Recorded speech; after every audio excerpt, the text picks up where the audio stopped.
Good afternoon, everybody. Welcome back. I hope you enjoyed your lunch. Welcome at the session. Let me read it well. Improving and innovating in eduroam. My name is Klaas Wieringa, and I'll be your host for this session. We have three, I think, very interesting presentations coming up, so I'll keep my introduction as short as possible. We'll start with Neil Witheridge, who is with ARNet Australia, and he is basically the man when it is about eduroam in Australia and actually to a large extent in the Asian Pacific region. And he will actually address something that I am myself very keen on, and that is that eduroam becomes a truly global service, and not only in terms of institutions from different areas of the world, but also the regions becoming real eduroam first-class citizens. And Neil is going to present his ideas around that. Neil, floor is yours. Thanks. Yes, my name is Neil Witheridge. I'm responsible for eduroam Australia, so ARNet being the eduroam Australia national roaming operator. So I administer the national eduroam radio servers. We also administer the secondary APAN top-level radio server, Hong Kong the primary, and I also administer ARNet's institutional radio server. I'm a member of the Global eduroam Governance Committee and also a member of the Global Federated Infrastructure Delivery Management and Service Group, which is under the Global NRNCA Forum. So I'd just like to start off with a disclaimer that this presentation is it's a viewpoint presentation, and it doesn't reflect the viewpoint of ARNet or the GEGC. So in terms of presentation goals, what I'd like to do, because there's a fair bit of viewpoint and a fair bit of information that I'd like to convey in this presentation, I just want to start off with the take-home messages. So what I'm saying is that eduroam uptake has been really strong in Europe, but globalisation meaning delivering a global service is a challenge, and some countries, I'd say in the APAN region that I'm aware of, need technical help, need a lot of support in getting eduroam up. So what the services that contribute to deploying and operating, administering and maintaining eduroam, I'm calling ancillary services. That's my term. So they are there to actually help a country get eduroam running and run eduroam. So I'd just like to acknowledge the great work that the European eduroam operations team has done in delivering a set of ancillary services, but primarily used by the eduroam by the European countries. What I'd like to convey or persuade you of during this presentation is that ancillary services are important to global uptake. It's important to provide a standard or a common set of globally endorsed services to assist countries to participate in eduroam. So I'll be recommending at the conclusion of this presentation that I'll be making is that the current approach to development of ancillary services should be reviewed, and there should be increased global involvement, and we should have more feet on the ground because it's such a big task. So reviewing the resourcing that's required to meet these needs of the global uptake of eduroam is something we should be doing. So in terms of the background information, I think most of you will know what eduroam is. I don't need to go over that, but just to recap on the entities and actors in delivering eduroam. Eduroam is a hierarchical service that's based on radius servers. So we have a global level where we have a global governance committee. We have the regional levels, or top levels as we call it. We have the top level roaming operators and the top level radius servers. And also we have an operations team, which is at the top level European regional responsibility. Then we have the national layer, where we have national roaming operators and national radius servers. And below them we have the institutional layer.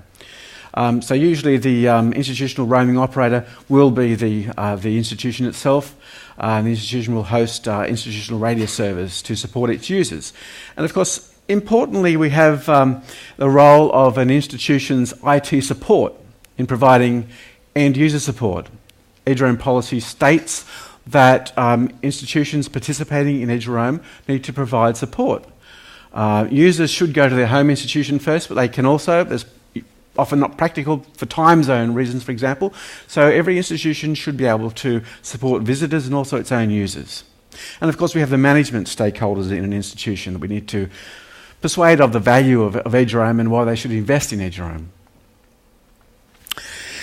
So eduroam growth over the last decade, this is just a quick snapshot of how it's grown. So it started off in Europe as a pilot federation, and we had the European Confederation, the European eduroam operations team formed after a fairly long gap, I guess, of exploration and research.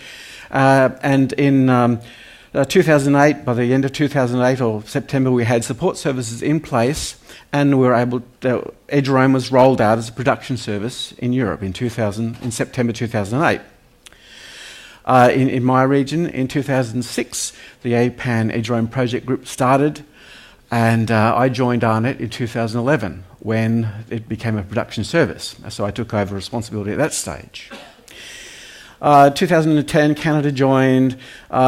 I'm not sure when the US started to join, but at least I know that in 2012, the Internet2 announced plans that it would be delivering eduroam to US participants. And sometime around 2011, 2012, since then, South American and African countries have been joining eduroam.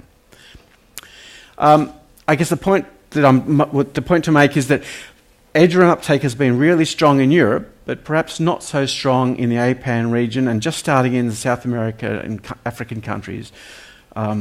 Canada and the US are also participating. Canada participating very strongly. So how to support eduroam growth? So Terina and Giant have been providing governance operations. So Terina has founded the Global Eduroam Governance Committee, and the Giant funded the European eduroam operations team. We have information and support services that are provided by Terina. We also had Giant doing studies and surveys aimed at improving the eduroam service. Now, in terms of operational tools and services that were created in the European area to get that to start the operational service, importantly, we had the global eduroam database. This is where all the information about countries and institutions was stored. So this was a key development, the global eduroam database. I won't say a lot more about that, but the tools, the monitoring and the metrics tools that are provided rely on this database. So we have the monitoring, tool, we have a federation ticker system, FTIX metrics tool, and we also have a configuration assistant tool, the eduroam CAT. So these were developed by under the European eduroam operations team. A bit more background in terms of how much uptake there has been of eduroam. Wikipedia tells me there are 195 sovereign states in the world. The number of countries listed by the Global eduroam Governance Committee is 85.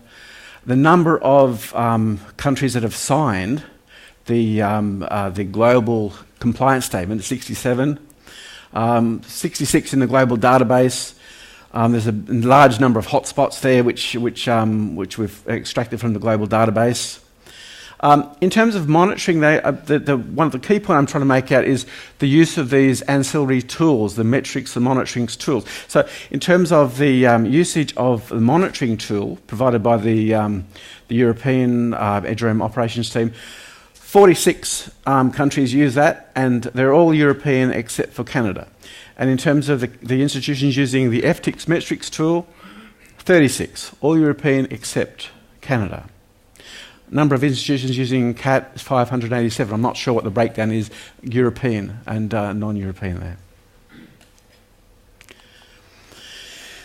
So in terms of meeting a global service delivery challenges, then Terina recognised that we need to have global governance. So about in 2011, perhaps, the Global eduroam Governance Committee was formed. Okay, and that that committee is meant to have regional representation, so 2 from each region. Importantly, the Global eduroam Governance Committee established a global policy. And we have seen, so the global growth, so this is just a layer of global governance which has been recognised as needed and put in place by TNRO. So just to summarise the global growth, we've had strong growth in Europe, much slower in the APAN region, Canada and the US, and it's just now starting in South America and Africa. Now, but what I want to do is look at the issues that are facing challenges to growth in eduroam participation outside of Europe. Now, what do we need to do to enable eduroam to reach its potential?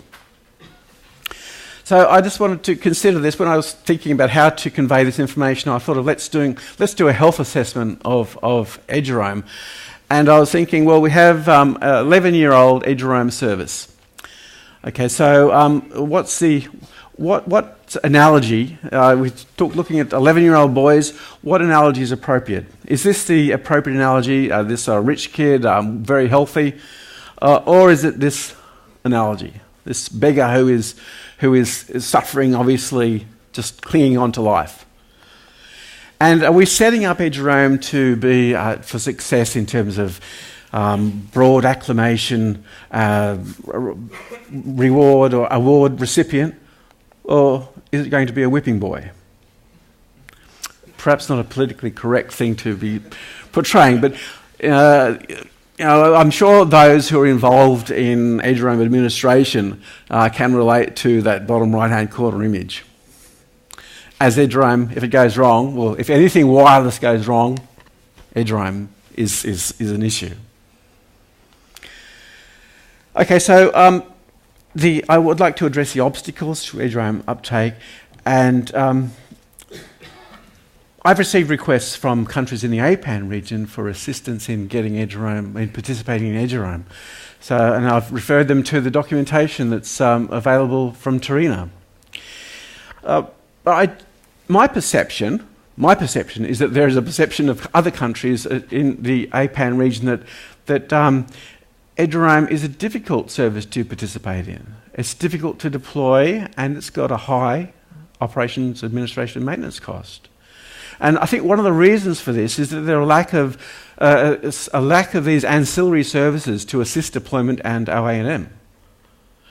So what I was thinking of, and thinking about this, let's identify a comprehensive, what is a comprehensive set of ancillary services, and look at what's available now and what needs to be provided and how that should be provided. So I break it up into 5 areas. Basically, service administration, how to actually manage the eduroam in terms of administering the data, defining what the service is.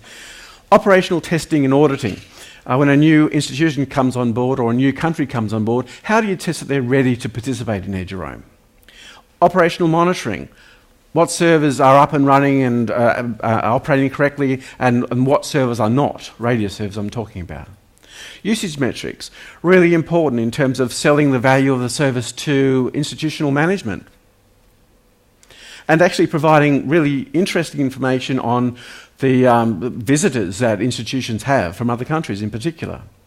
And also support. And support is one of the key areas here, I think, where we're actually facing issues. And I'm sure that a lot of institutional IT support staff see eduroam as a bit of a black hole, and they have no visibility into eduroam at all. So just refer any support requests onto the eduroam, the National Roaming Operator Administrator, which who are already very busy doing stuff for eduroam other than supporting end users. So the importance of ancillary services. So we have various operational goals targeted at easing the deployment and reducing O&M costs. And what I really wanted to do was take a holistic approach. In defining those 5 categories, I'm trying to look at it from a holistic point of view. And I think once we do that, we can use eduroam as a case study that can be applied to other global services that NRENs are planning to deliver. There's a big push now on NRENs wanted to get into global service delivery. But if they have a great case study here of eduroam, And if we can identify issues with eduroam, then surely we can apply the lessons learned to other global services. So an important thing to realise too is that operational goals must be supported by global policies. And so we have the really important role of the Global eduroam Governance Committee in defining global policies and making sure those policies are complied with. Now, the GGC is currently proposing a global eduroam technical advisory group.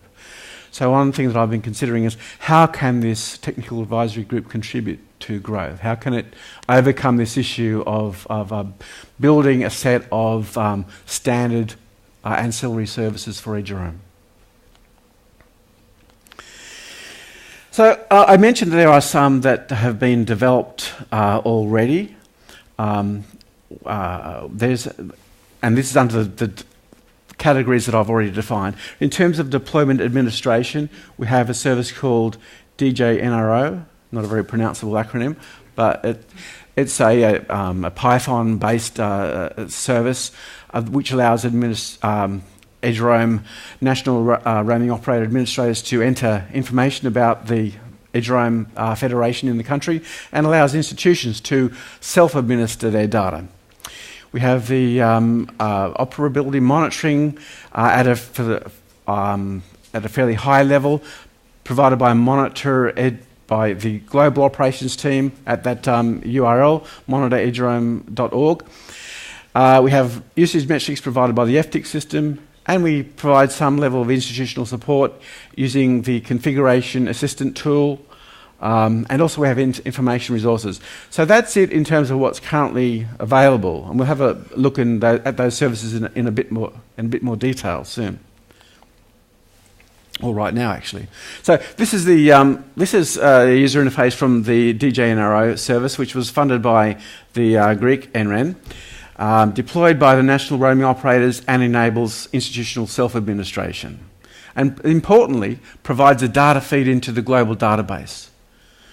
So, I mean, eventually all countries should be using a tool like this that has automatic feeds into the global database, so the global database is up to date in terms of eduroam data. I mean, that's a fundamental requirement for supporting other ancillary services.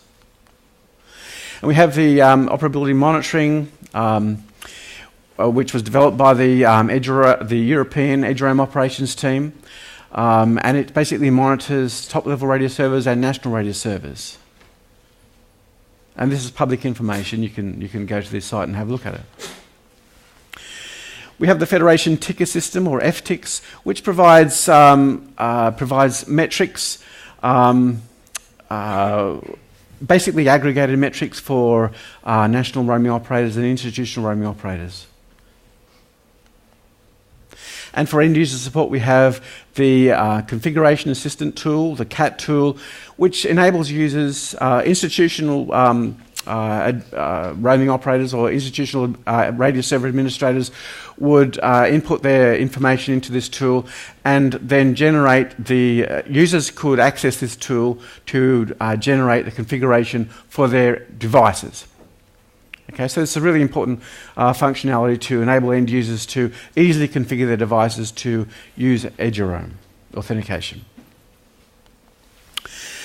So those that aren't, there are services that we can easily identify that are not there yet, that really it would be great if they were there. For example, in deployment administration, to be able to auto-generate radio server configurations at the national and the top-level top-level radio servers. Operability testing and auditing. To be able to easily, for the Global eduroam Governance Committee to be able to audit a new country joining eduroam to see whether they're actually operating in full compliance with the global policy, and for national roaming operators to audit new institutions to make sure they're compliant with the eduroam policy. Operability monitoring at an institutional level is something which should be provided. Institutions shouldn't, or even at a national level, countries shouldn't be developing their own monitoring systems. It's a common requirement here, so really there should be a shared set of software that enables this to happen. And in terms of usage metrics, detailed institutional usage metrics is not provided at the moment, and it's something that's really valuable and really useful for institutional management to have. And in terms of end user support, and this is where we could make a huge impact. If we can provide services that allow IT support staff from institutions to trigger authentication events and to access logs that are passed, and maybe using some sort of expert system to provide some information back to the IT support staff to let them know what's going wrong.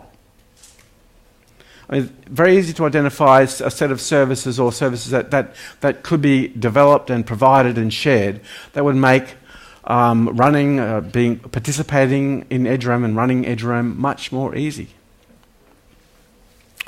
So there's a number of implications of this, though, providing a sort of global, standardised ancillary services for eduroam. The role of the GGC, I've mentioned before, in the global eduroam policy. For example, in terms of providing tools for end-user support, we really need to mandate the delivery of radius attributes which aren't delivered mandatorily now. I mean, a unique identifier for a user, an opaque unique identifier, and the operator name. Provision of institutional test accounts, and configuration of trust for monitoring servers into institutional radius servers. This isn't mandated, so it's up to institutions to decide whether they do or they do not provide these facilities. And that just complicates eduroam administration so much to have this as not a non-mandatory requirement. In terms of technical trends, there is a trend towards migrating away from conventional radius to radius over TLS, which would enable a sort of transformation from a hierarchical architecture to a mesh architecture. But maintaining the hub and spoke architecture at the national level is really important for national administrators in terms of doing the OA&M of eduroam. And also we have an issue in terms of delivery of required attributes, but not all radius implementations will do this very easily. So, do we say that, well, these implementations are what we accept in terms of eduroam, and these we don't because they do not allow you to deliver the information that we require to run these tools? And finally, the tools that I'm talking about, I mean, some information, for example, the detailed institutional metrics is commercially sensitive information. Institutions really don't want other institutions often to see the number of international visitors and from particular countries. I mean, it's just information they like to keep to themselves, which we can provide to them. And access to test authentications and access to logs. Service elements will require protected access, but we have that already. I mean, that's what SAML-based federated authentication allows us to have protected access to these ancillary services. And we can use groups. We can use tools like OpenConnects to provide group-based access to these tools. And it's quite easy to use a naming model which actually provides a hierarchical group model just by the virtue of correct naming of groups. Okay, so the recommendation is basically, and it's a viewpoint, that the Global eduroam Technical Advisory Group, which is formed by the Global eduroam Governance Committee, and it has certain roles defined with respect to providing standardised ancillary services. So they would be working with, the important thing is they'd be working with the European operational team and other regional operations teams if it's deemed necessary to have other regional operations teams, to identify the requirements for the tools, to review current solutions and suggest changes to those current solutions, to identify the additional services that I've spoken about, and also to probably coordinate development, because this stuff doesn't happen for nothing. I mean, how do we actually manage the funding side of all this? NRENs are keen to have these global services happening, but and we've had GiantO has funded the development of these ancillary services so far. How do we globalise this? How do NRENs contribute globally to development of these services that are required to deliver global services? And the role, of course, of the Global eduroam Technical Advisory Group would be to endorse solutions and to provide a common distribution point.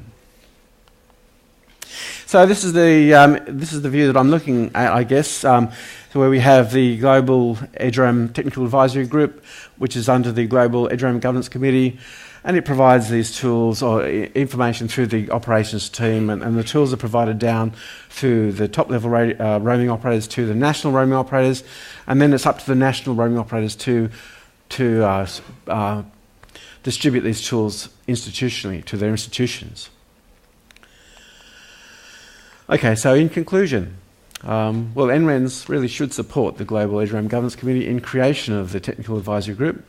And we need to explore and discuss the roles and responsibilities of this group and its relationship with operational teams to identify requirements and to foster development of these tools.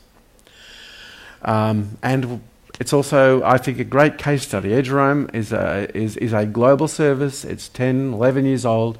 It's a great case study that NRENs really should pay attention to in terms of delivering other global services. Thank you.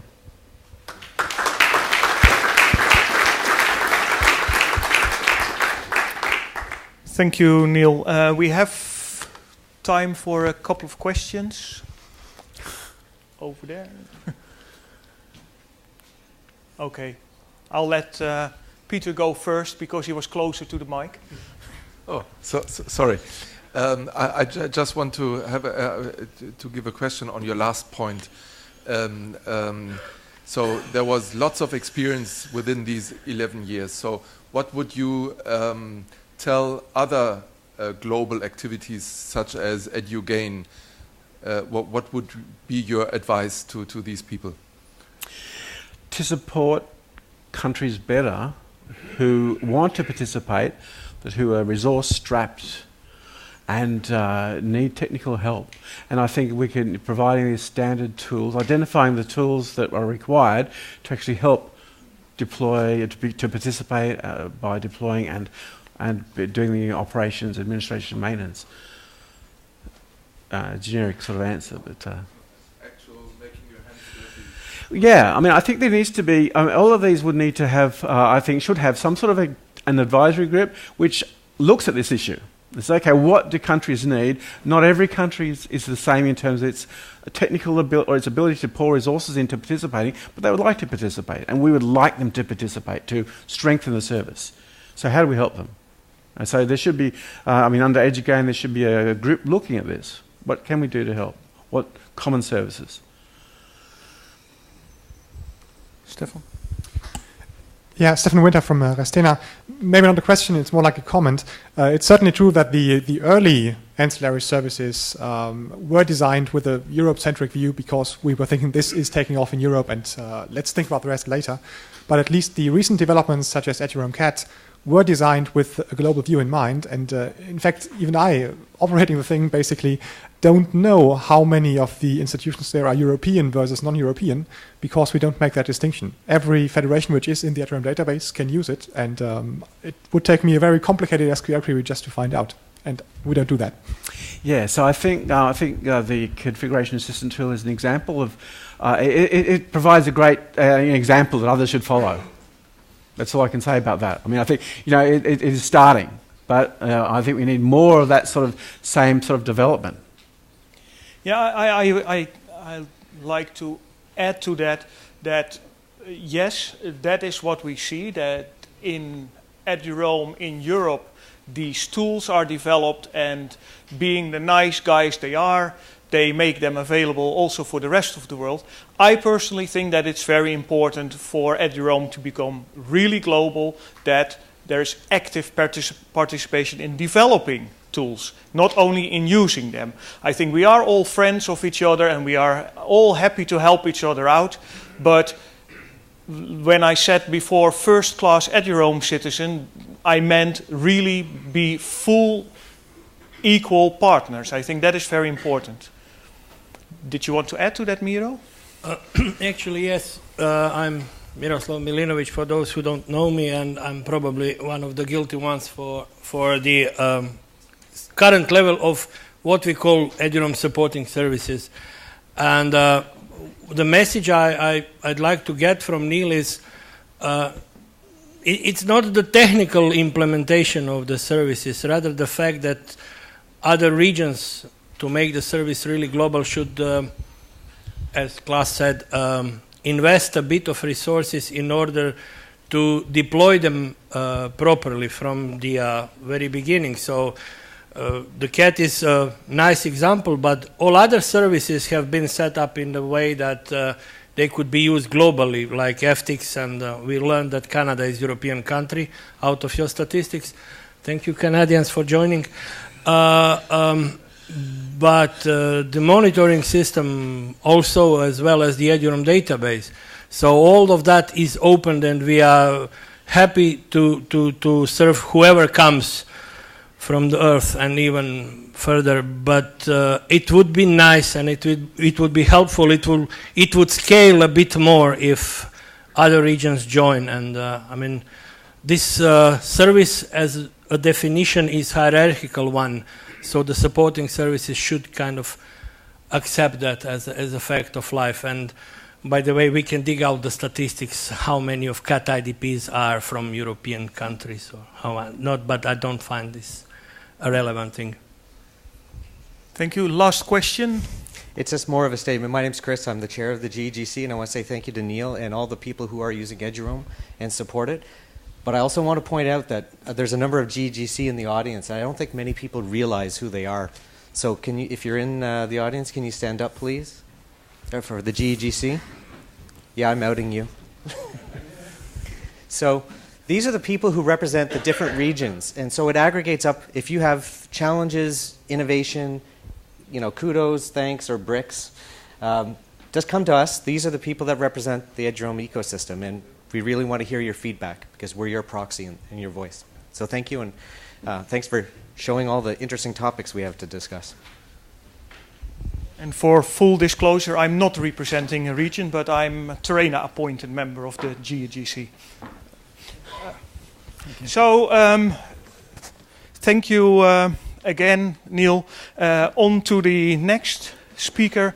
I usually only call him Leonidas to avoid making mistakes with his surname, but I'm going to try it anyway. Okay, give it a shot. Poulopoulos? Oh, yeah. Okay. You're welcome at my house in Greece. Thank actually, Neil already mentioned it a couple of times, the DjNRO, or if you have a better way of pronouncing it, we are all very interested, I guess. Oh, well, no. Okay. That's the way to call it. If you come up with a better name, we're open to suggestions. So I think Leonidas, what Leonidas is doing is actually a good example of what we like to see in eduroam.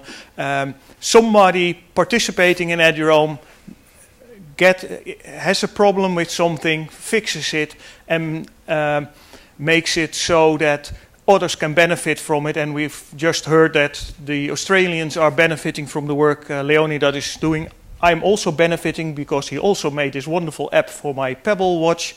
So this way we can help each other out. And Leonidas, can you share with us what you did with DjNRO? Yes. Well, I'd like first of all to thank Neil because that was a great introduction to DjNRO and the need for it. That was a work done in GRNet, in GRNet NOC. I'm not at all affiliated with eduroam. That's my colleague Xenon Mousmoulas who is. He's the man behind the eduroam in Greece. So if you want to contact him right now, you can either send him a message on Twitter, or if you want more details, you can join this channel in IRC. Of course, you can always send us an email after this presentation. So what was the need behind DjNRO? As Neil said, we need to fill a global database so that we keep information about the status of the service. In this database, we store information about the NROs, the service providers, the identity providers, service locations, which are really important so that users can find the closest point, along with accounting data. all this information from each institution are then extracted to a certain format, and eduroam.org periodically polls the institution's websites or certain URLs, get this information via XML files, and builds up the global eduroam database. Now, when you want to administer a national infrastructure, you need your local database. So you come up with 3 issues. First of all is, how do you fill this database? There's an option to follow the schema of the global database, because it's really convenient. But how do you fill it? Do you use it? Do you do it in an automated manner? Do you do it distributed? Only one person? The second aspect is, you should export the XML files. Usually this is done by a script, so you harvest information from your database and export the XML files. And the third aspect is, since you have all this information, you should somehow present it to your users via your national eduroam website. Well, the thing in Greece is that we had serious troubles with filling this database and then presenting the information to our users. That used to be the old eduroam.gr website. It was semi-static. The eduroam database back then was detached from this site, so any updates should be done manually. So Xenon, the DjNRO, would insert those points into the PHP or HTML code, and those would come up. He would have to go through Google Maps, find the location, and then this information, as you may understand, was done 2 times, one for the website and one for the database, so as to get the XML files. And that was really tough, and it needed lots of time. And it was only one guy who was doing this job. So we ran into this issue. As the number of institutions was growing up, of course, if you have 2 institutions with 4 locations in total, then you can contact them by email or phone. They give you their feedback, so you fill the local database. But as more and more institutions joined the service and more locations were added, we had to go via our help desk. So we would create every month or 2 months an issue. The assignees were the institution eduroam administrators, so they had to respond. Many times they did not respond. The best case was they would send their data in Excel files. Usually it should be via plain text, so the NRO should go then into the database and do the inserts, update the web front. That wouldn't work, and it wouldn't scale. So what we thought was move from the left administration schema to the right. So what we wanted to do is to give the institution eduroam administrators the ability to somehow write to the database without the NRO's intervention. And that should be accomplished via a web application that would serve the 3 initial purposes. First of all, it could update the eduroam database. Secondly, it would export the XML files to eduroam.org. And third, it would create the UI and the web front for the eduroam users and visitors in Greece. So we knew that we would follow the eduroam database. The last 5 years, we mostly use the Python Django framework for coding, so we went for it. It offers the ability to model your database, and then once you develop your application, you don't have to mess with SQL queries. So the first step was to model the eduroam database. With some minor alterations, we came up with the Django models, as they are called, and the underlying database. That's the schema of the database. If you download the presentation and look carefully at the tables and the relations, you will realize that it really resembles of the global eduroam database. Now, the first stable release and our first target was to export the XML files to eduroam.org so that there's no disruption in our status in eduroam.org. So that's what we did. The migration from the old database to this one was done via XML imports. So we exported everything. We exported the institution XML, Realm XML, and Realm usage XML files from the old database. We re-imported those files to the new database, and via transformations, we came up with a service that was running and could provide eduroam.org with the necessary files. We decided to give it a name, which was DjNRO, but as I said, if you have any better suggestions, because it might be difficult to pronounce, here we are. Well, as it would serve the three purposes, we developed on the next development cycles a UI which is based on Twitter Bootstrap framework. Currently it's on version 2, and we plan to upgrade it on version 3. Since we have location data, we went and played a lot with Google Maps API to allow our institution administrators log in and change their service point, service location, and infrastructure data. We use a SAML-based federated authentication.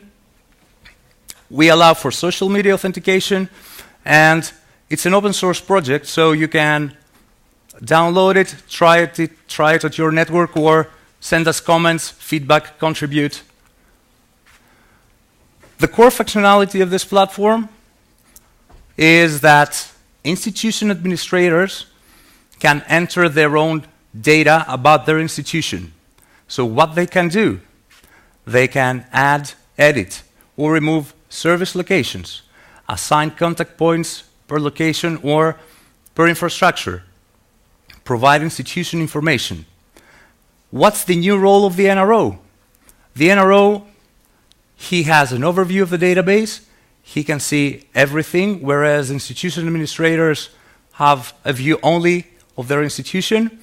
And the NRO is done the initial linking between a new user that comes up in the system with an institution.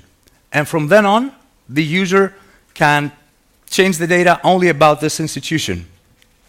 Of course, the NRO performs some administrative tasks like periodic checks on the validity of data, or check if some emails are misspelled, phone numbers if are in proper format, such things. On the user side, we have all this data.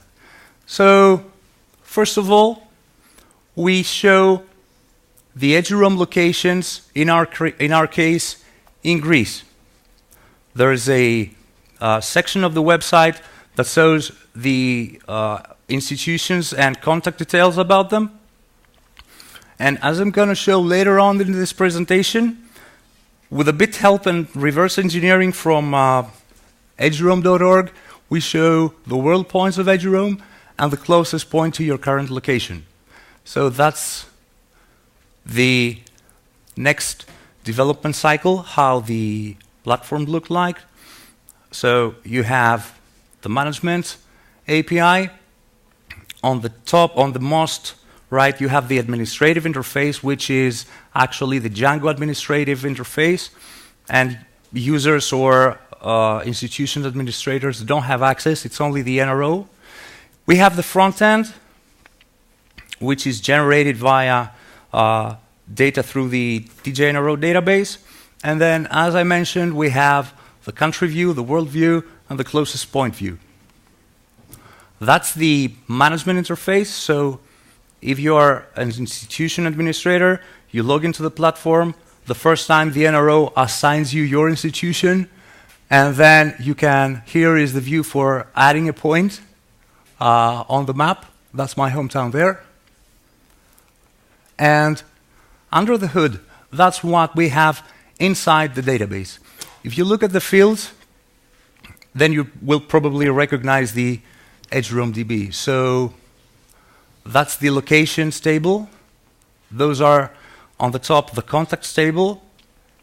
So every location or point can have one or more contacts. And the bottom table is the institutions table. So we have made some minor alterations, mostly to fit into Django.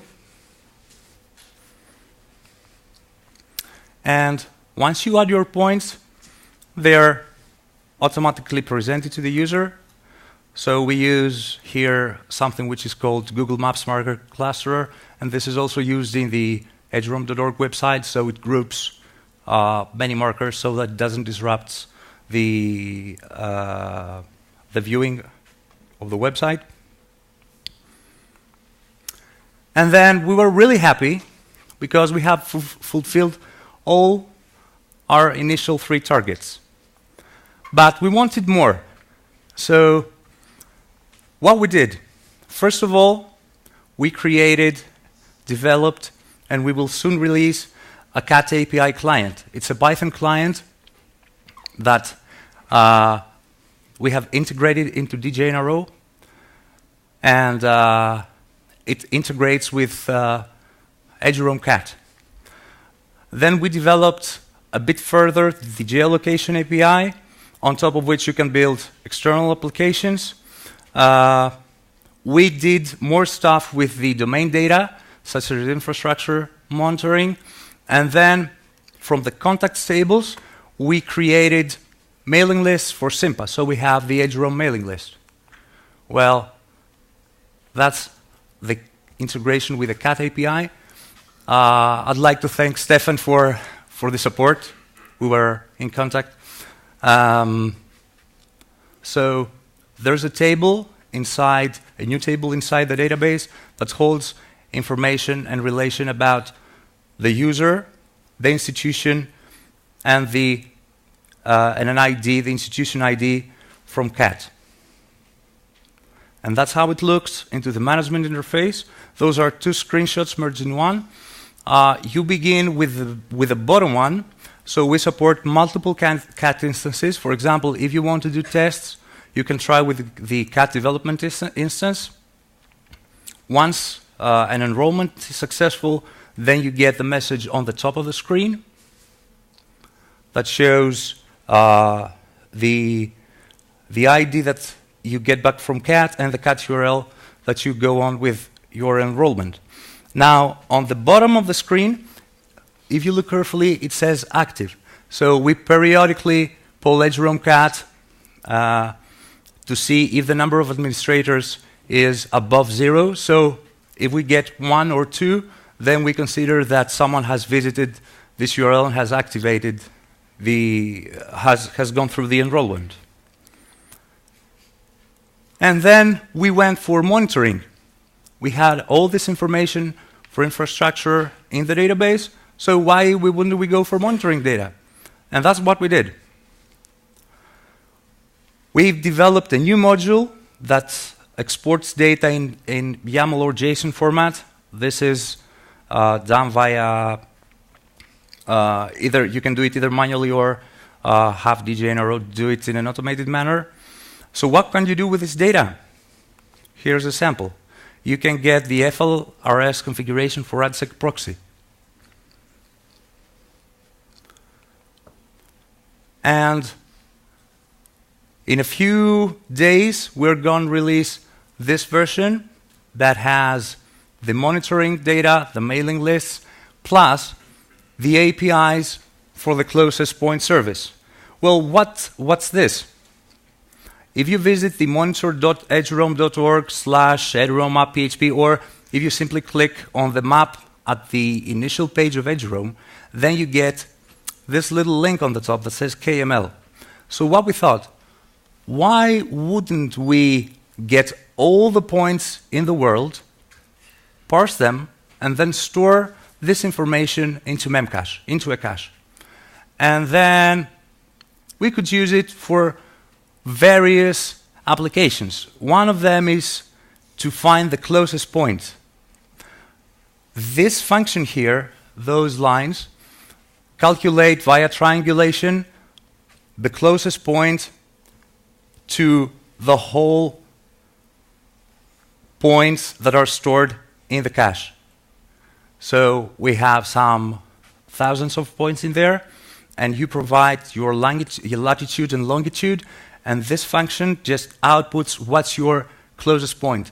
This is done server-side, so once you visit eduroam.gr from your mobile phone and you select closest, or from your laptops, all the thing is done server-side, and then on the client side, there's a call to Google Directions API, where you get this line that draws the closest direction to your point. And this is the API URL. So if you want to develop an application that depicts the closest point, the closest eduroam point, the only thing you have to do is to get the URL on the bottom of this slide. You have to provide the latitude and the longitude, and then eduroam.gr calculates the closest point. Your client, your browser queries Google, and then you get back the closest point, information about it, and walking directions to it. And to make things more fun, with the same API, we developed a Pebble Watch application. So Pebble Watch is a smartwatch. So what we do, your Pebble sends to your mobile phone this command, get the current position. So it's actually not the position of your Pebble, but your mobile, but since they operate via Bluetooth, they are really close. So you send this JavaScript function, you get back your position, the longitude and the latitude. As I said in my previous slide, you feed these to the DjNRO closest point API, you get the latitude and the longitude of the closest point of eduroam, and then with those coordinates, you query Google. And Google replies back with text. It's an array, it has instructions on how to reach the certain point. So those who have Pebble or plan to buy, we're going to release this at the Pebble App Store. Instructions are really simple. You just open the application, you wait for GPS to get your current position, then your closest eduroam point comes up with the up and down arrows. You can go through the walking directions, and if you shake your wrist, this thing is done all over from the beginning, because imagine that you walk towards this point and you want to get more accurate information. So, in the future, what we plan to do? We plan to integrate help desk support in DjNRO. We've done it with other projects in GRNet. We have used Jira as a reference, but we can go for other ticketing or help desk platforms. There is a request from many users to add a REST API so that they can integrate their own institutional applications with DjNRO and update their points via their applications. And since we have monitoring data, we plan to add a monitoring section, a link inside DjNRO that shows the status of the infrastructure. Well, we have other plans such as flexible user roles, so a user can administer more than one institutions or more than one points. And this, of course, is the foundation for multi-tenancy support. The same site can serve many countries. And, of course, we're always open to suggestions. You can find more information about DjNRO at djnro.grnet.gr. It powers our national website, eduroam.gr. You can always send your inquiries at your mailing list. And it's been currently deployed in Australia, in Austria, in New Zealand, and there is interest from Funet in Finland and from the South African NREN. You can always try, that's the old stable version without the bells and whistles that I showed you, at demo.djnro.grnet.gr, and there you can register as an institution administrator. We have some test institutions. If you have any questions, me and Zenon at the list would be more than pleased to answer. Thank you. Thank you.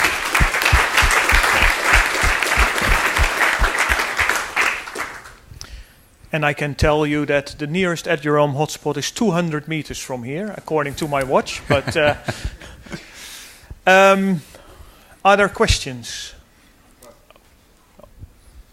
First, you go first. Yeah. Hello, Alan Buxley, Loughborough University, look after eduroam in the UK. Okay. You've got people using this, and I'm wondering how you got them to use it and to engage with them and build up the community of users, because it's very important for the NROs to have such a site that can deliver the data to eduroam database. We've had lots of discussions, and the previous talk was going on about how important it was. Many, many years ago, the source code to the UK's support server was actually released. No one used it. You mean users internally in GeoNet? NRO operators, yeah, for eduroam. Institution users, institution administrators? No, not institution. Other countries? Yeah, to actually get this used by the actual regional operators.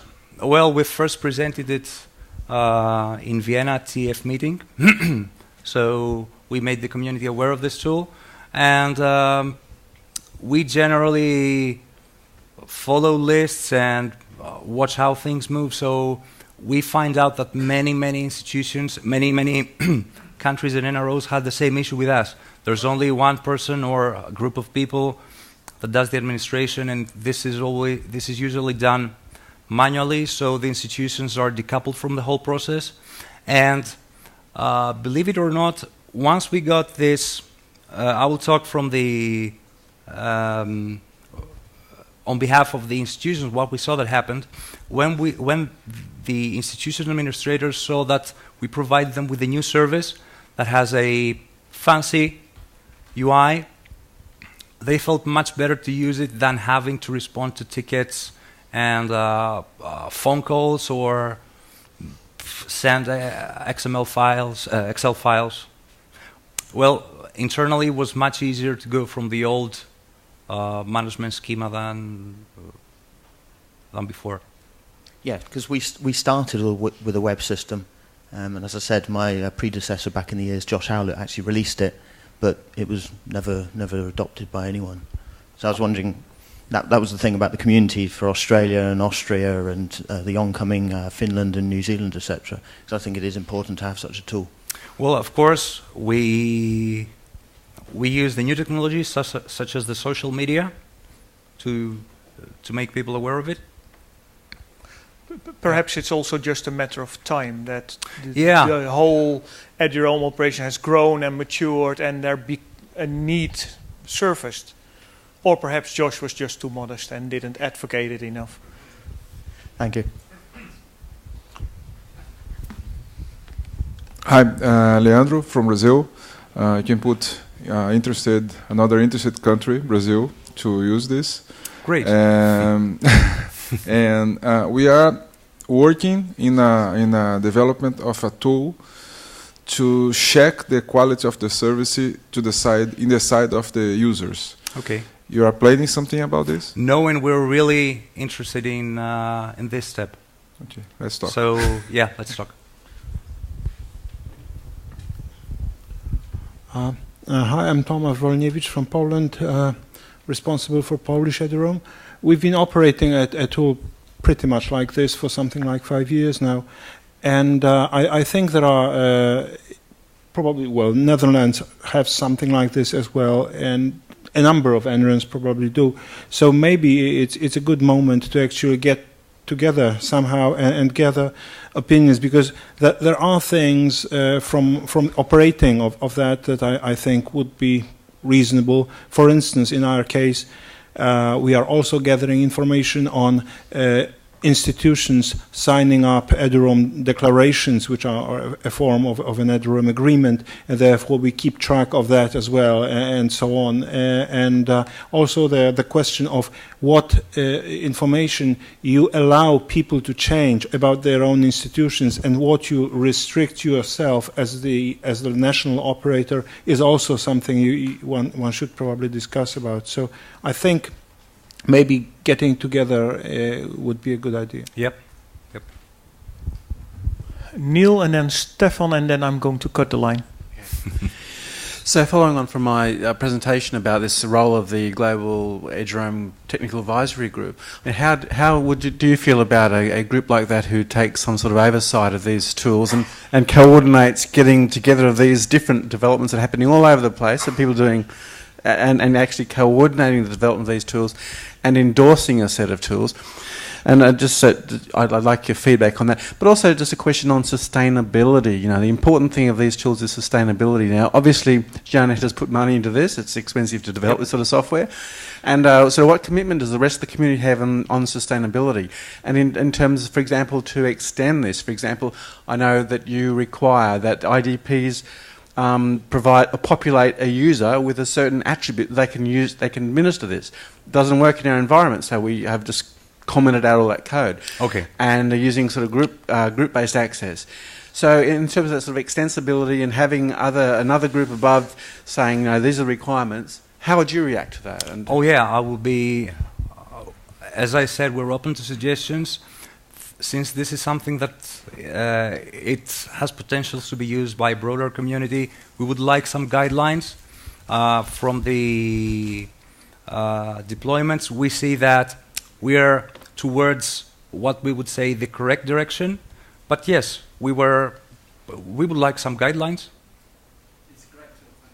Thank you.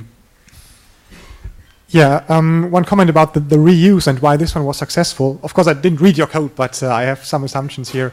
I mean, if there is a need, everybody goes off and develops the code. So people have to submit to the XML database, and so they write some scripts or some stuff. But there is one thing which makes things worthwhile. If you develop it just for yourself with your own set of assumptions and shortcuts, other people will find your code not very reusable and will say, okay, this is too specialized for this one thing.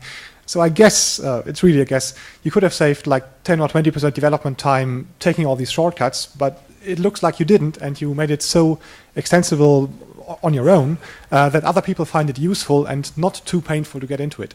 And I think that is the spirit we really need. We have to have extensible tools which just look beyond just my own NREN's needs, maybe just take a look at what the community needs. Mm-hmm. Yep. Yes, I completely agree with that. So once again, thank you, Leonidas. Thank you. Thank you very much.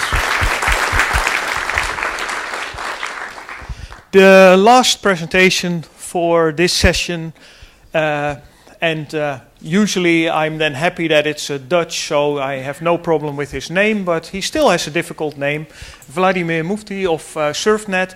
He looks at another problem that is, I guess in a way it's the result of the success of eduroam, namely the fact that in many countries and in many institutions, eduroam becomes the only wireless network on campus, and unfortunately not all the people on the campus are also eduroam users. So SurfNet developed a system for visitors access, and Wladimir is going to share with us how that works and hopefully excite some people and get some discussion going. Certainly. Thank you for the wonderful introduction. So this is the subject where I'm going to talk about today. I had planned to tell this myself, but thank you, Klaas. No, certainly not. I'm very glad. I'm missing a pointer. Oh, I'm sorry. Yeah, so my name is Wladimir. I'm from SurfNet. Most of you know from the Torino community know we are an NREN. For those who don't, we're the Dutch NREN. We are quite small, but with a lot of end users, 1 million students, researchers, and we are known for our decent network. This is our core network, and for the past years we've worked hard on the fibers in the ground and supplied connectivity to those students and researchers. But for the coming years, we have also the ambition to have coverage for all these students. They're not at the campus anymore. They're at the campus, but not always on campus anymore. And we're also trying to have a wire-free ambition for our institutions. And so what is wire-free, and what does EVA, the service I'm going to talk about today, where does it stand? So we have 4 components. We're investigating in eduroam and 4G. The session will be at 4 o'clock, so if you're interested. We're looking at Wi-Fi as a service to help unload the pressure of the difficulties of maintaining a Wi-Fi network. We're looking at European, pan-European procurements for better prices for data plans. And of course, as the 2 earlier presentations, we're into eduroam, and that means a bigger footprint, a better footprint, and also looking how we can enhance that, how we can enhance eduroam with new or better services. And I think we saw some great examples on how you can do that. So what I'm going to talk about today, I have 2 goals.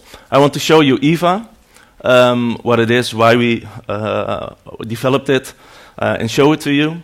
And I would like to have a discussion in a shorter form. We don't have that. We don't have a lot of time, but I will try to have your feedback and your comments. Please save the real discussions for at the end of the session. Maybe it will raise lots of questions to you within the eduroam community, but maybe I'll answer them during the presentation. So. For now, I want to have a little experiment. I want to do a little experiment, and that is, most of you already have a laptop open, but stop emailing and use it for for trying to interact during the presentation. I would like you to ask to go to edu.nl/TNC, and you'll get an option. So this is like digital voting. And just register as guests, so you don't have to fill in your country or your name or whatsoever. And if you're not from the Dutch NREN, don't click on Surf Connect. But maybe next year we have some edugain kind of login for all of us. So, I'm not sure if it's going to work, but let's give it a try. Most of you will see a screen. Okay, great. It's kind of working. Okay, I can see it over here. So I want to know, where are you from? With whom am I dealing? So most of you are NREN related. That's great. So eduroam is known to you. Also some research and the less. Okay, good. That's good. That makes it easier for me. Okay, there are still some votes, but there are 70 people now. I'm going to move on to the next question. This one. No, sorry, this one.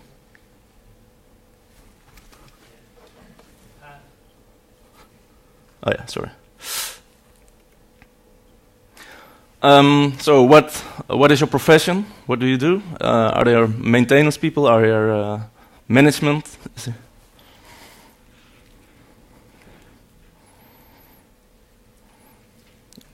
Okay, so there are a lot of managers.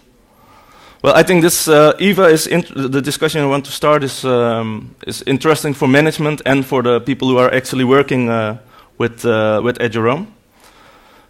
So, is your organization using eduroam?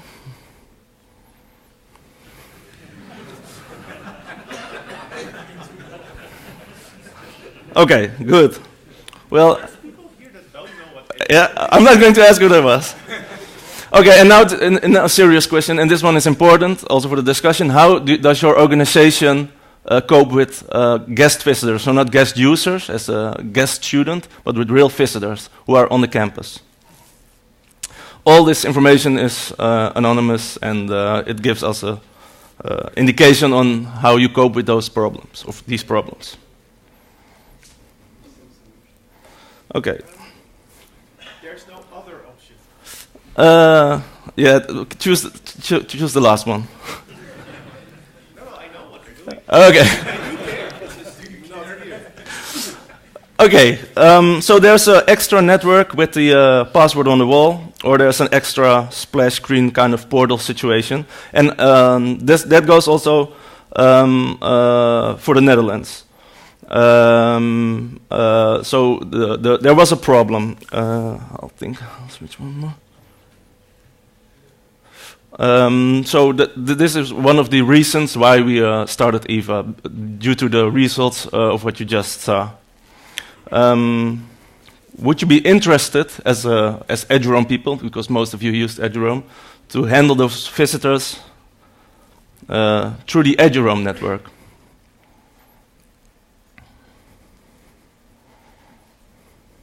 Okay.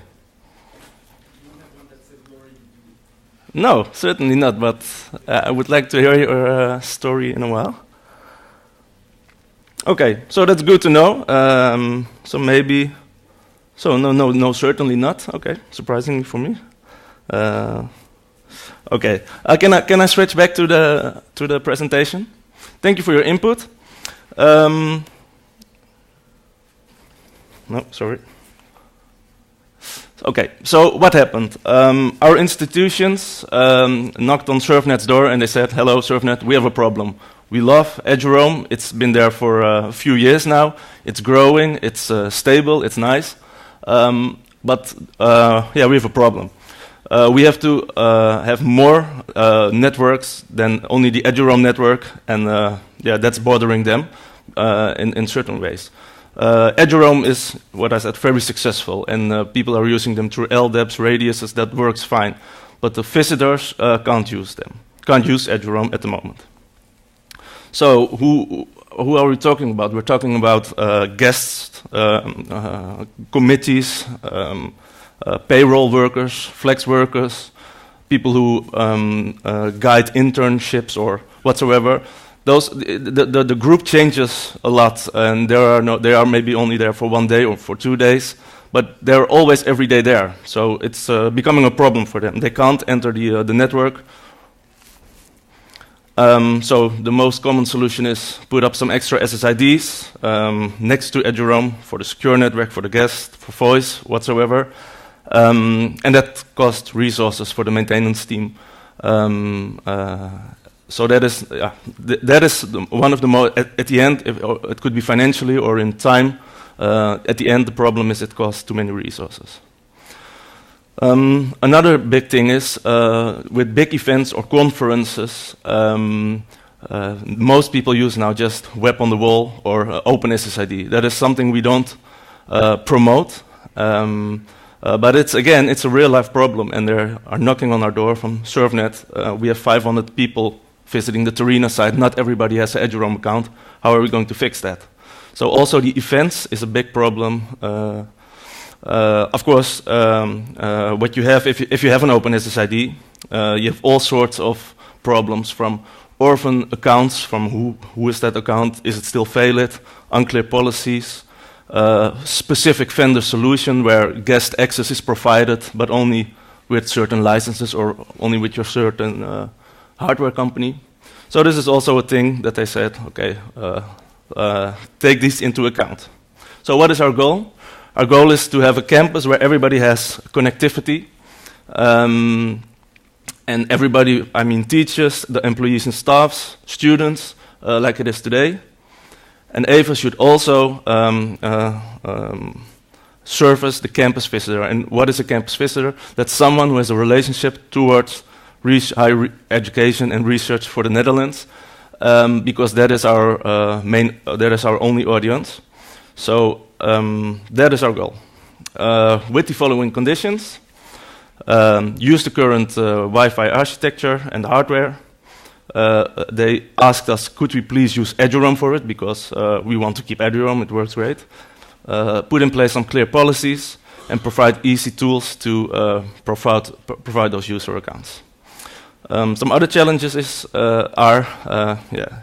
are the people that made eduroam and kept it safe and secure and transparent, and so we have to keep it that way. That's a difficult thing if you want to have if you want to move very fast or have some efficiency.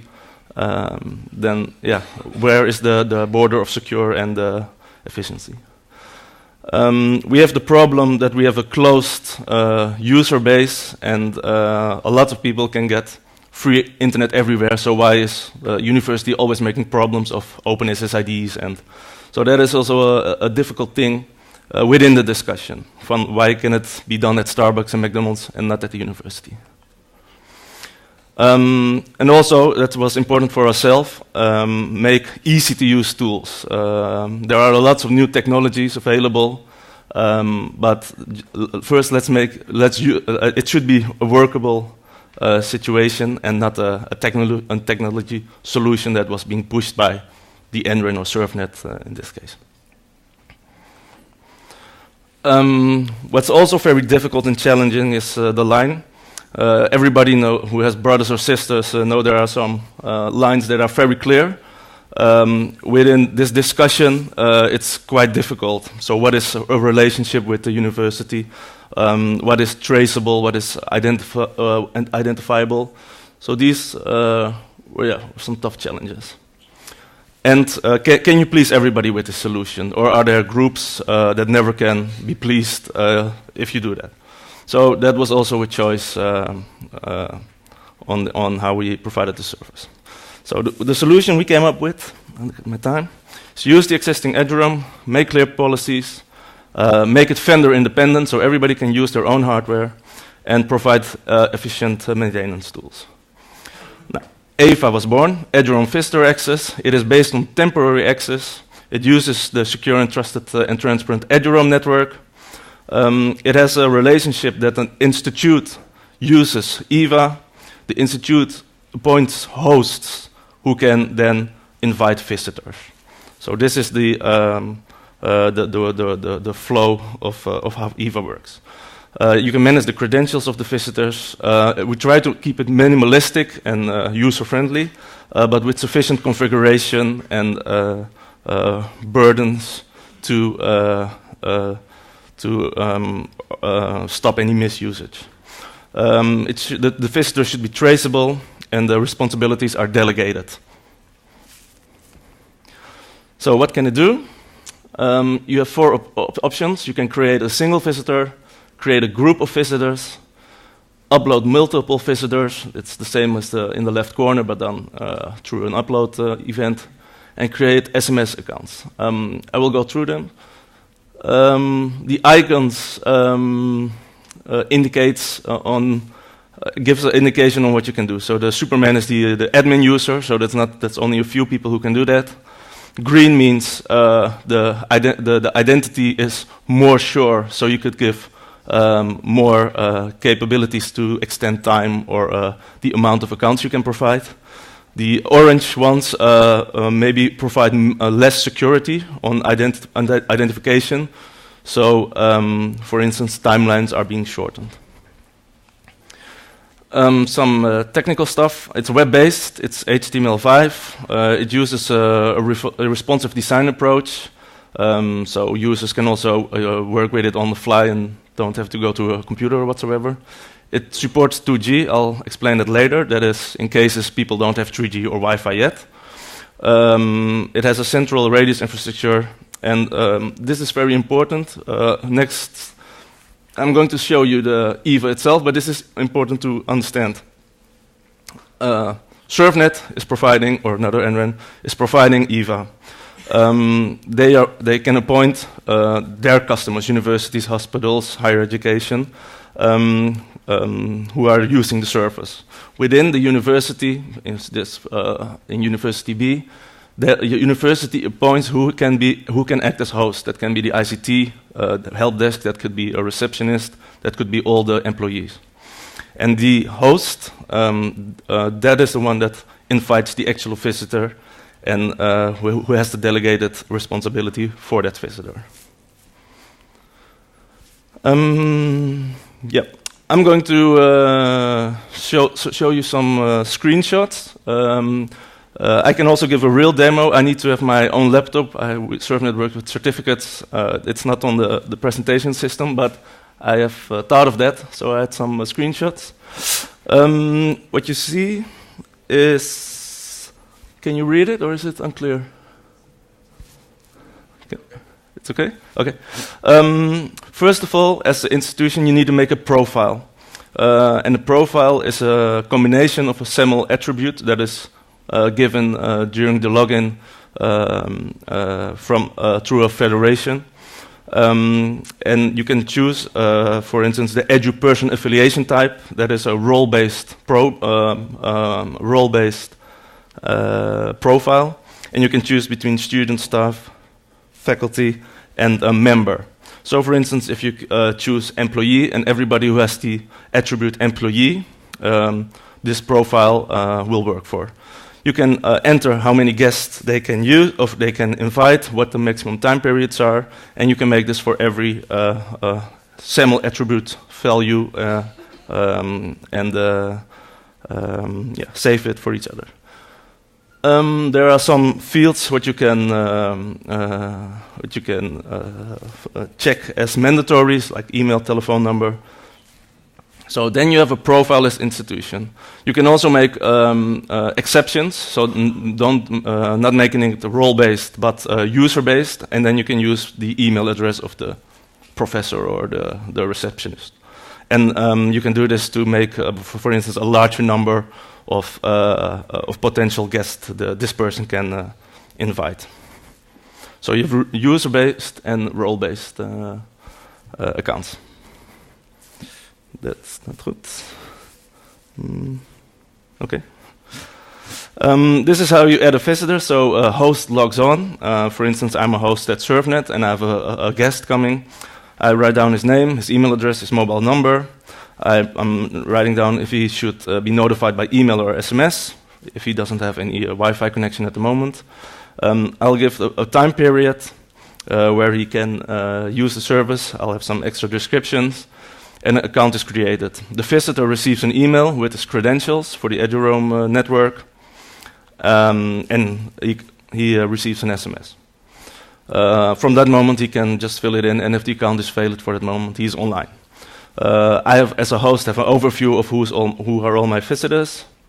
There's another option to add a group of visitors, and that is the same manner, and you could pre-generate, for instance, 100 accounts and fill them later, fill their names, their telephone number, their details on a later moment, for instance, after TNC, when there's maybe some more time or resources available.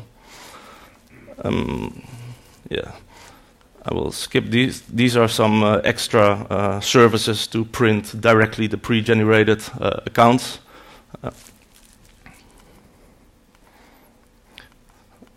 We have a lot of notification, a new account, almost expired, a modified account, an expired account, a disabled account. So we thought very good we tried to think of the communication because it's important. A lot of visitors don't know what eduroam is or understand the principles. We took some extra attention on the for communication. There are some.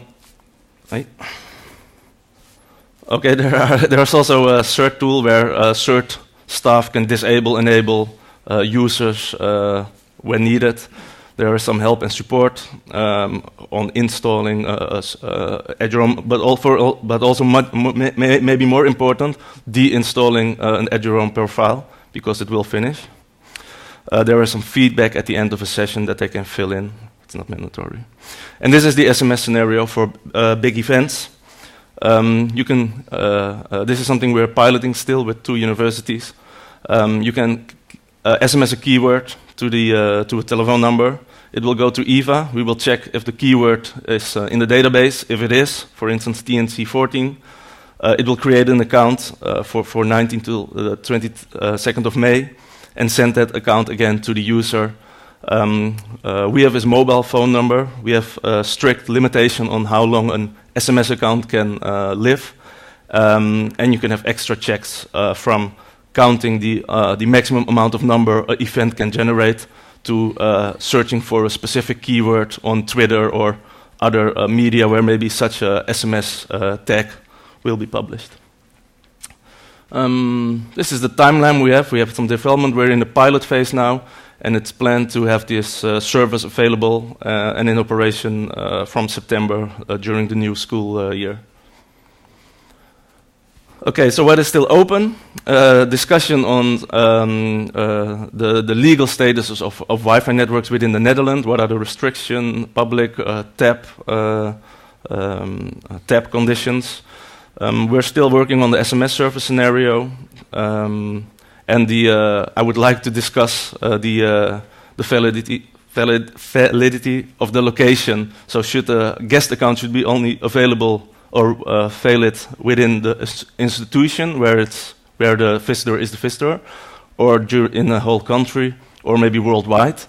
Worldwide isn't that practical, but on a campus where multiple educational institutes are, it could be handy to just say there's an eduroam account, there's an eduroam account, so it's valid on all eduroam grounds. Is the glass half empty or half full? I think Ava closes the gap and it's an extra service that enriches the eduroam network. We see it like that. I'm very interested if you see it different. We are hoping that all these people can also enjoy the secure eduroam network, just like teachers, students, and researchers can do at the moment. Some credit if you want. Okay. I just want to ask, and Klaas, you can take the word. Can we switch, sir? To again vote.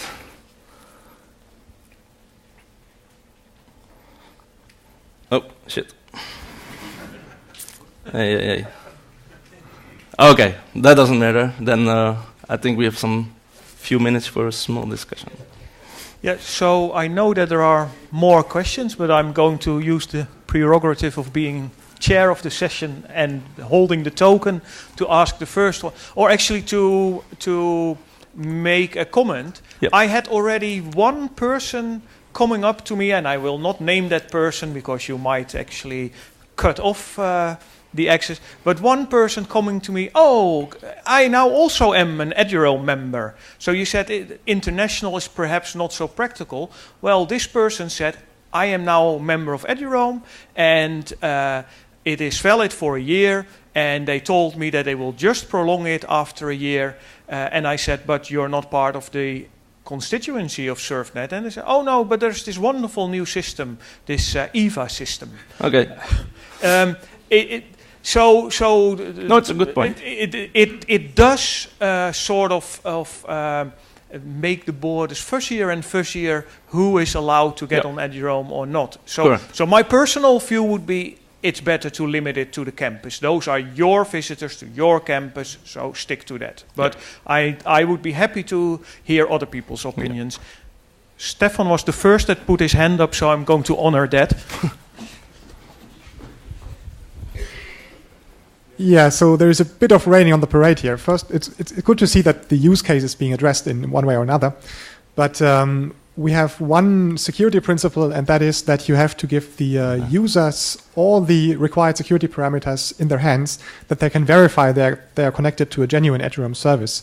What I see in your system so far from the screenshots looks like you give them usernames, passwords, but you don't encourage them at all to validate the server certificate and CA. And that is promoting insecure use of eduroam, and that is something I don't like to see, really. Yeah, that's partly correct. If you're talking about the validation if you're on the eduroam network. Yeah. So if you get these credentials, and you would, for instance, here at TNC you're at a guest institution, and you would fill them in. You will get a certificate warning. It depends, or warning, a notification if you want to accept it, and you can check the certificate if it's okay, and then you can accept it, and if so, you can join the eduroam network. So there. Well, that is the point. I can't check the certificate because you didn't tell me which CI should I expect, which server name responds, which fingerprint do I get. And so if I set up a rogue access point which just had a bit more signal strength, you will end up on my rogue server and not the real Great one. point. But those are things we would like to incorporate in support in the communication. So did not thought of that, but very good point. Thank you very much. Hi. So I lost my glasses this morning. They were broken. So please raise your hand. I don't know who's talking. Yeah. Okay. Hello. Okay. Scott Armitage from Loughborough University and eduroam UK. Whilst I generally think using eduroam for visitors is a good idea, there are some concerns with the implementation. Things like, I noticed the realm you were using there was a .nl one. And one of the concerns I'd have is, if, say, I go to a conference at a Dutch institution, I get a week's worth of credentials, and that's got a .nl, and I'm not from that country, I then go back to the UK. those credentials are no longer valid, they've expired, but my machine is still set up for eduroam, and it will hammer every eduroam with the credentials which no longer work, and that's got to be then proxied all the way to the NL and then back, and big problem. This is something that's a problem, because we are trying our best to have the Netherlands full of eduroam hotspots in trains, in stations, at schools, in city centers. So that would just authenticate continuously. So the first line of the expired email or in the expired SMS is, please remove the profile and a support link. We can't. eduroam's current architecture is so we don't want to set up an extra SSID or an extra tool or an extra non-secure way. So the only solution for now, and I hope maybe you could help us find better ways, is to communicate continuously at the end of a session and one day before expiration. Please remove this profile. Well, there are a couple of other ways you could do it. One is to use a .local realm, so it can be easily filtered. And the other way is to use EAP-TLS, because once the certificate has expired, a device should stop using it, so it wouldn't try and authenticate. So the .local is something we're using now in our pilots, for instance, for the SMS services. So the .local is something we're looking into. But thank you for mentioning it, and also for the second solution. We are pretty much out of time, but there were many questions. So if people don't mind, I'm happy to go a few minutes on, but please keep your questions very short, and Wladimir, please keep your answers very short. Hello, I'm Tristan from NICEF, the Hi. Dutch National High-End Physics Institute. I've got one remark and one question. First remark is you can fake mobile numbers, so you can quite easily, let's say, generate 500 accounts and make sure that nobody else can get an account. The second question is, how can I block this as an institute? The first question is you can spoof a mobile number, or you can it is possible. We are looking into what extra barriers we can set up to disable that, but it's quite tough. So we don't have a direct solution for that. And the second question is, my telephone number is on one of the slides, and we'll have a chat on how to disable that for your institution.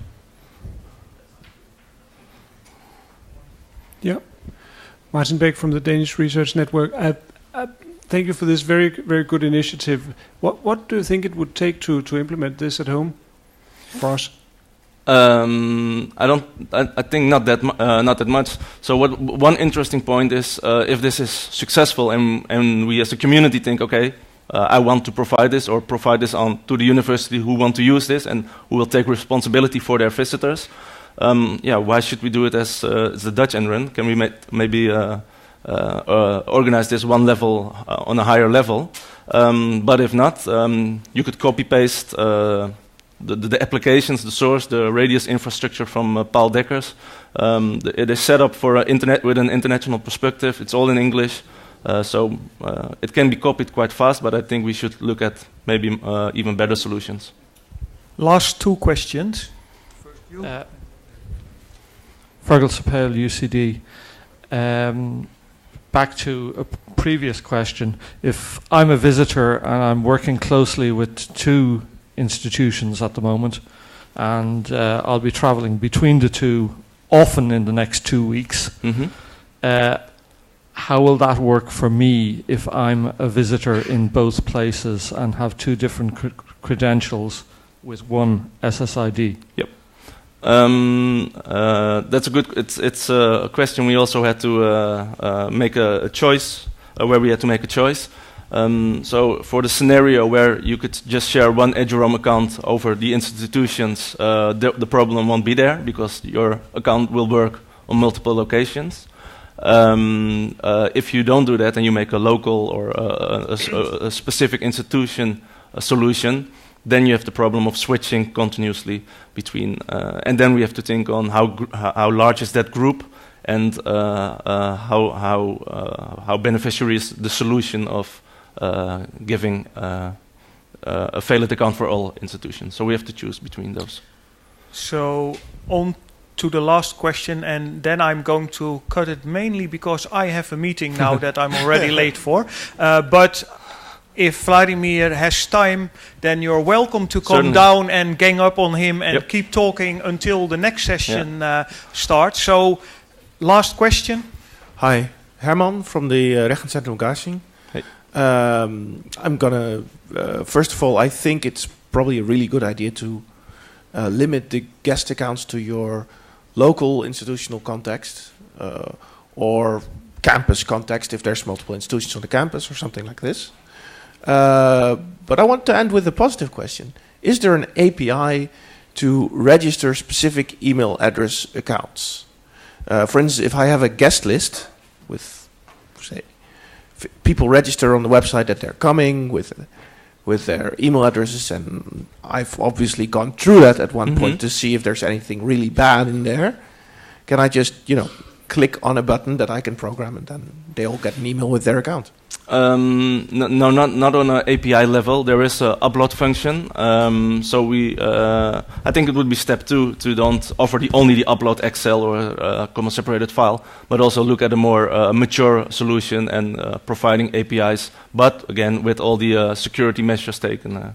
Sure. The problem with the upload function is fine for me, but not for the secretary. Okay.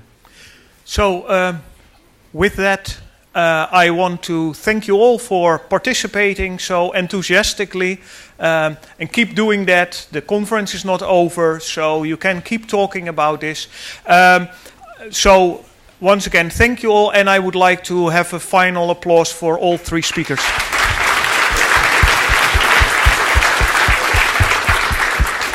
And I probably should make all kinds of announcements, but since Youngie is not in the room, you can read all about it on the website.